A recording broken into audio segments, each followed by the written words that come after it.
സുഭാഷ് അങ്ങനെ ഒരു ശോകം വീക്കിന്റെ അവസാനം ശനിയാഴ്ച ഞങ്ങളൊരു സിനിമയ്ക്ക് പോയി. സിനിമ കഴിഞ്ഞ് പോരാൻ നേരം എല്ലാവർക്കും നല്ല വിശപ്പ്. നേരെ ഹംസക്കാട് കടയിൽ പോയിട്ട് നെയ്ച്ചോറും ബീഫ് പള്ളിക്കറിയും കഴിക്കാന്ന് വെച്ചു. ഇവിടെ അൺലിമിറ്റഡ് റൈസ് ആണ്. ഈ സ്ഥലം ഓൾറെഡി ഇൻസ്റ്റയിൽ ട്രെൻഡ് ആയതാണ്. എപ്പോൾ ചെന്നാലും അത്യാവശ്യം തിരക്കുള്ള സ്ഥലമാണ്. കാരണം വെച്ചാൽ ഒരു പ്രാവശ്യം വന്നൊരു പിന്നെയും വരുന്ന ഒരു സ്ഥലമാണ്. ഒരു 15 മിനിറ്റ് എടുത്തു ഞങ്ങൾക്ക് തന്നെ ഇരിക്കാൻ സ്ഥലം കിട്ടാൻ. ഇവിടെ അങ്ങനെ പ്ലേറ്റിലൊന്നല്ല നമ്മൾ ഫുഡ് കഴിക്കാൻ. നല്ല അടിപൊളി വാഴയിൽ അച്ചാറും സലാഡൊക്കെ ഇട്ടിട്ട് നെയ്ച്ചോറും ബീഫൊക്കെ ഇട്ട് കഴിക്കാൻ അടിപൊളിയാണ്. അപ്പോൾ ഒരു ബീഫ് കറി പറഞ്ഞു കഴിഞ്ഞാൽ 2 പേർക്ക് കഴിക്കാം. അതിനുള്ള ക്വാണ്ടിറ്റി ഉണ്ട്. അതിന്റെ കൂടെ ഞങ്ങൾ ഒരു ചിക്കന്റെ കറിയും കൂടി പറഞ്ഞിട്ടുണ്ട്.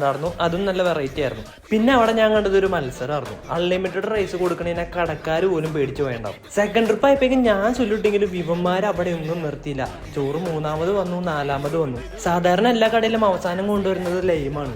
പക്ഷെ ഇവിടെ ലൈം വന്നിട്ട് നോ രക്ഷ. ലാസ്റ്റ് ഇവന്മാർക്ക് കമ്പനി കൊടുക്കാൻ വേണ്ടി ഞാൻ ആ പാത്രത്തിലുള്ള സലാഡ് മൊത്തം എറിഞ്ഞിരുന്നു. സോ നിങ്ങളൊരു ഫുഡ് ലവർ ആണെങ്കിൽ ഇങ്ങനത്തെ വെറൈറ്റി ഫുഡ് കഴിക്കാൻ താല്പര്യമുണ്ടെങ്കിൽ മസ്റ്റ് ആയിട്ടും ട്രൈ ചെയ്യേണ്ട ഒരു പ്ലേസ് ആണ് കേട്ടോ. അപ്പോൾ ഞാൻ ലൊക്കേഷൻ ഡീറ്റെയിൽസ് ഒക്കെ ഡിസ്ക്രിപ്ഷനിൽ കൊടുത്തേക്കാം. നിങ്ങളുടെ ചെങ്ങാമാരെ വിളിച്ചുകൊണ്ട് എന്തായാലും പോയി ഒന്ന് ട്രൈ ചെയ്ത് നോക്കും. അപ്പോൾ ഞാൻ അടുത്ത വീഡിയോ ഇട്ട് വരാം. ബൈ.